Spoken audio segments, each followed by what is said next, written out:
Jaya Radha Madhava, Jaya Kunja Vihari, Gopi Jana Vallabha,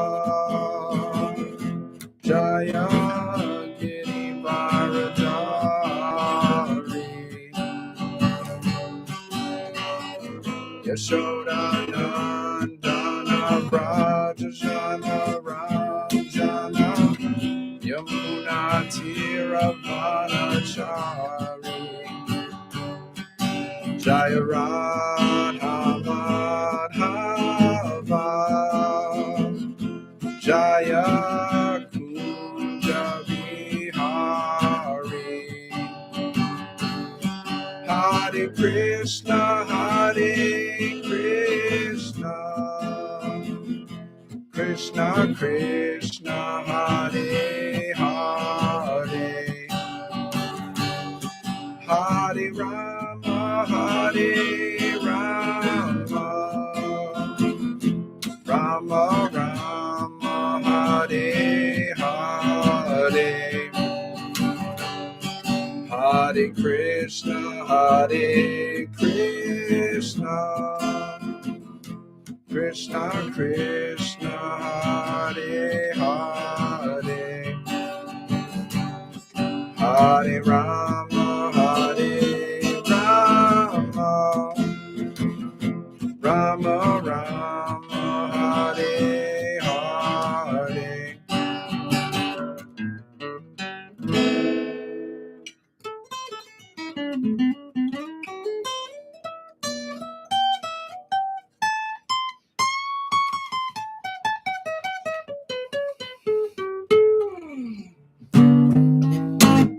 Hare Krishna. That's how it's done, folks. That's how it's done. Om Namo Bhagavate Vasudevaya. Om Namo Bhagavate Vasudevaya. Om Namo Bhagavate Vasudevaya. Namo Vishnupadaya Krishna Vastaya Bhutale Shrimati Bhaktivedanta Swami Tanamane Namaste Saraswati Devi Gauravani Pajarne Nirvishesha Srinivadi Pasitari Shatarne Jaya Shri Krishna Chaitanya Prabhu Nityananda Shri Advaita Gadadhar Shivasari Gaurabhata Vrinda Hare Krishna Krishna Krishna Hare Hare Hare Rama Rama Rama Hare Hare.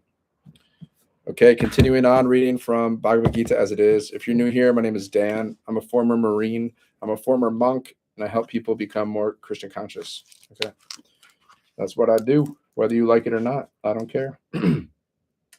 Okay, reading from Bhagavad-Gita As It Is. Give up petty weakness of heart and arise, O chastiser of the enemy. Purport. Arjuna was addressed as the son of Pritha, who happened to be the sister of Krishna's father, Vasudeva. Therefore, Arjuna had a blood relationship with Krishna.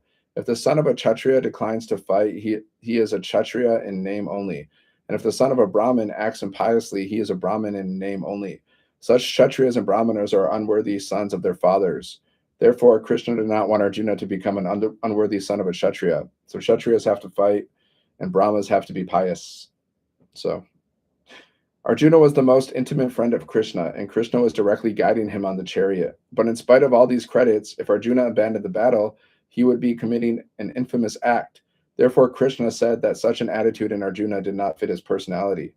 Arjuna might argue that he would give up the battle on the grounds of his magnanimous attitude for the most respectful Bhishma and his relatives. But Krishna considered that sort of magnanimity not approved by authority. Therefore, such magnanimity or so-called non-violence should be given up by persons like Arjuna under the direct guidance of Krishna. Text 4. Arjuna Uvacha. Kata Bhishmam Aham Sankhye Dronam Chamadu Sudana Ishubi Pratiyotsami Purjahav Arushudana. Translation. Arjuna Uvacha. Arjuna said, Katam how, Bhishmam unto, Bhishma aham I, Sankhye in the fight, Dronam unto Drona, Cha also, Madhusudana, O killer of Madhu, Ushubi with arrows, Pratiyotyami shall counterattack. Puja are how, those who are worshipable. Arushudana, O killer of enemies. Translation. Arjuna said, O killer of Madhu, Krishna, how can I counteract with arrows in battle men like Bhishma and Drona who are worthy of my worship? Purport. Respectable superiors like Bhishma, the grandfather, and Dronacharya, the teacher, are always worshipable. Even if they attack, they should not be counterattacked. It is general etiquette that superiors are not to be offered even a verbal fight. Even if they are sometimes harsh in behavior, they should not be harshly treated. Then how is it possible for Arjuna to counterattack them? Would Krishna ever attack his own grandfather, Ugrasen, or his teacher, Sandapani Muni? These were some of the arguments by Arjuna to Krishna. Text 5. Gurun ahatva hi mahanu bhavan, shreyo bhoktum bhaikshyam apiha aloke, hadvarta kamams tu gurun ahaiva, bunja bogan udira pradigan. Gurun, the superiors, adhatva, by killing, he, certainly, maha anu bhavan, a great soul, shreya. It is better, bhoktum, to enjoy life, bhaikshyam, begging, api, even, iha, in this life, loke, in this world, hatva, killing, arta, gain, kaman, so deserving, tu, but, Gurun superiors, iha, in this world, eva, certainly, bunjia, has to enjoy, bogan, enjoyable things, rudira, blood, pradigan, tainted with. Translation. It is better to live in this world by begging than to live at the cost of the lives of great souls who are my teachers. Even though they are avaricious, they are nonetheless superiors. If they are killed, our spoils would be tainted with blood. Okay, reading from Hare Krishna. Reading from Srimad Bhagavatam now. Srimad Bhagavatam. All right.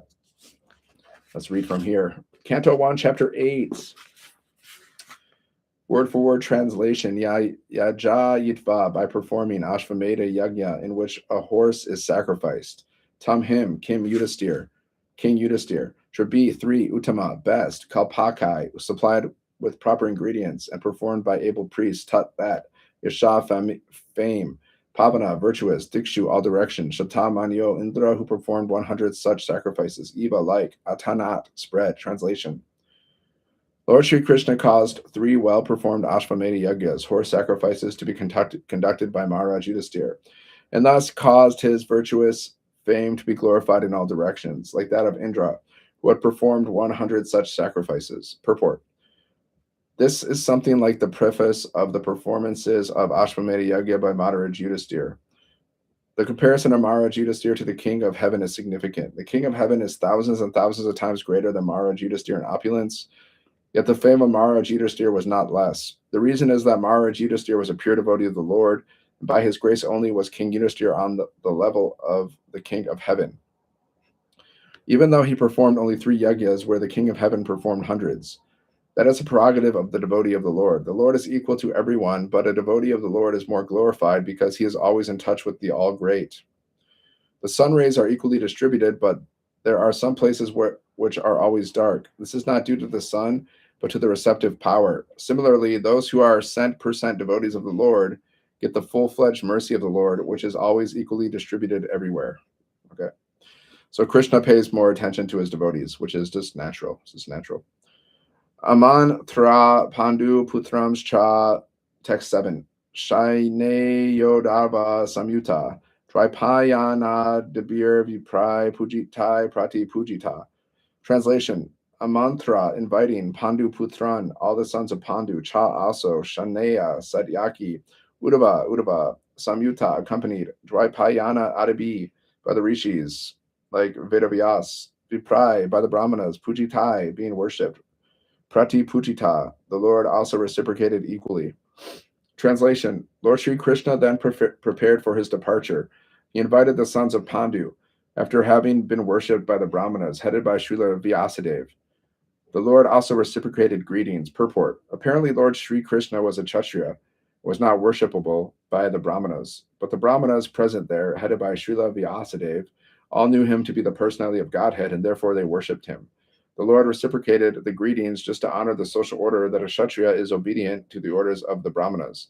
Although Lord Sri Krishna was always offered the respects due to the Supreme Lord from all responsible quarters, the Lord never deviated from the customary usages between the 4 orders of society. The Lord purposely observed all these social customs so that others would follow him in the future. Text 8. Gantum Kritamatir Brahman Dwarakam Ratam Ashtita Upalebe Bidavantim Uttaram Baya Vyavalam. Yeah, nobody follows the social order anymore, really. In Kali Yuga, nobody follows like the Varnashram Dharma, really. So don't worry about it. Just chant Hare Krishna, be happy. Gantum, just desiring to start. Kritamati, having decided. Brahman, O Brahmana. Shwarakam, towards Dwarka. Ratam, on the chariot. Ashtita, seated. Ubalebe, sa. Adbi, Davantim, coming hurriedly. Uttaram, Uttara, Baya, Vivalam, being afraid. Translation. As soon as he seated himself on the chariot to start for Dwarka, he saw Uttara hurrying toward him in fear. Purport. All the members of the family of the Pandavas were completely dependent on the protection of the Lord, and therefore the Lord protected all of them in all circumstances. So you got to be completely dependent on the protection of the Lord. Depend on the Lord more than anything else. The Lord protects everyone, but one who depends completely upon him is especially looked after by the Lord. There you go. The father is more attentive to the little son who is exclusively dependent on the father. So be exclusively dependent on Krishna. Don't try to take shelter from anything else besides Krishna. That's the purport. Now we're reading from Krishna book. Oh, I got to go soon. I'm gonna rush today. Sometimes they come together and sometimes they separate forever. One plant goes away and another plant goes another. Similarly, our family assembly may be very nice while we are living together, but after some time in the course of the waves of time, we are separated. The purport of this expression by Vasudeva is this: although he had 8 sons born in the womb of Devaki, unfortunately they were all gone. He could not even keep his one son Krishna with him. Vasudeva was feeling his separation, but he could not express the real fact. Please tell me about the welfare of Vrindavan, he said. You have many animals. Are they happy? Are they getting sufficient grass and water? Please also let me know whether the place where you are now living is undisturbed and peaceful. The inquiry was made by Vasudeva because he was very anxious about Krishna's safety. He knew that Kamsa and his followers were trying to kill Krishna by sending various kinds of demons. They had already resolved that all children born within 10 days of the birthday of Krishna should be killed. Because Vasudeva was so anxious about Krishna, he inquired about the safety of his residents. He also inquired about Balaram and his mother Rohini, who were entrusted to the care of Nanda Maharaj. Vasudeva also reminded Nanda Maharaj that Balaram did not know his real father. He knows you as his father, and now you have another child, Krishna, and I think you are taking very nice care of both of them. It is also significant that Vasudeva inquired about the welfare of Nanda Maharaj's animals. The animals, and especially the cows, were protected exactly in the manner of one's children. Vasudeva was a Kshatriya, and Nanda Maharaj was a Vaishya. It is the duty of the Kshatriyas to give protection to the citizens, and it is the duty of the Vaishyas to give protection to the cows. The cows are as important as the citizens. Yeah, not in human society, unfortunately. Just as today, nobody protects the cows. That's why this world's going to hell. Just as the human citizens should be given all kinds of protection, so the cows should also be given full protection. Vasudeva continued to say that the maintenance of religious principles, economic development, and the satisfactory execution of meeting the demands of the senses depend on cooperation among relatives, nations, and all humanity. Therefore, it is everyone's duty to see that his fellow citizens and the cows are not put into difficulty. We got to fight back. We got to protect the cows. One should see to the peace and comfort of his fellow man and the animals. The development of religious principles, economic development, and sense gratification can then be achieved without difficulty. Vasudeva expressed his sorrow due to not being able to give protection to his own sons born of Devaki. He was thinking that religious principles, economic development, and the satisfaction of the senses were therefore all lost. Upon hearing this, Nanda Maharaj replied, "My dear Vasudeva, I know that you are very much aggrieved because the cruel King Kamsa has killed all your sons born of Devaki. Although the last child was a daughter, Kamsa could not kill her, and she has entered into the celestial planets. My dear friend, do not be aggrieved. We are all being controlled by our past unseen activities. Everyone is subjected to his past deeds, and one who is conversant with the philosophy of karma and its reactions is a man of knowledge. Such a person will not be aggrieved by any incident, happy or miserable." Vasudeva then replied, "My dear Nanda, if you have already paid the government taxes, then return soon to your place, because I think that there may be some disturbances in Gokul." After the friendly conversation between Nanda Maharaj and Vasudeva, Vasudeva returned to his home. Nanda Maharaj and the other cowherd men who had come to Mathura to pay their taxes, also returned home. Thus ends the Bhaktivedanta purport of the 5th chapter of Krishna, the meeting of Nanda and Vasudev. Okay, we're getting into it. I gotta go, actually. I'm in a rush. But anyways, I'll do a little chanting. Jai Shri Krishna Chaitanya Prabhu Nityananda Shri Advaita Gadadhar Shri Sari Gaura Bhakta Vrinda. Hare Krishna Krishna Krishna Hare Hare, Hare Rama Rama Rama Hare Hare, Hare Krishna Krishna Krishna Hare Hare, Hare Rama Rama Rama Hare Hare. Jai Jai Shri Radhe.